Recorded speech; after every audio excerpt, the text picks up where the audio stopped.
ఉన్నారు. తర్వాత 90 Telugu Desam party senior నేత పొన్నూరు ఎమ్మెల్యే ధూళిపాల నరేంద్ర కుమార్ కుమార్తె వివాహ వేడుక గుంటూరులో వైభవంగా జరిగింది. ఈ వేడుకకు సీఎం చంద్రబాబు హాజరై నూతన వధూవరులను ఆశీర్వదించారు.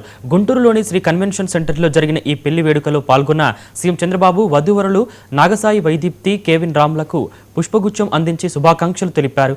వారి వైవాహిక జీవితం ఆనందంగా సాగాలని ఆకాంక్షించారు.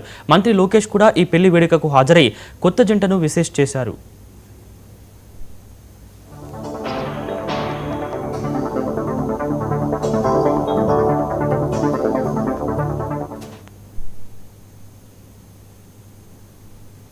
తెలంగాణ సీఎం రేవంత్ రెడ్డి కూడా కుటుంబ సమేతంగా ఈ వివాహ వేడుకకు హాజరయ్యారు. ఈ సందర్భంగా రేవంత్ కు లోకేష్ స్వాగతం పలికారు. నూతన వధూవరులను ఆశీర్వదించి శుభాకాంక్షలు తెలిపారు. సీఎం రేవంత్, మంత్రి లోకేష్ కలిసి వైదిక సందడి చేశారు. ఇద్దరు నేతలు ఒకే వేదికపై కనిపించడంతో కార్యక్రమానికి ప్రత్యేక ఆకర్షణ నెలకొంది. ఈ పెళ్లి వేడుక పలువురు రాజకీయ ప్రముఖుల కలయికకు వేదికగా నిలిచింది.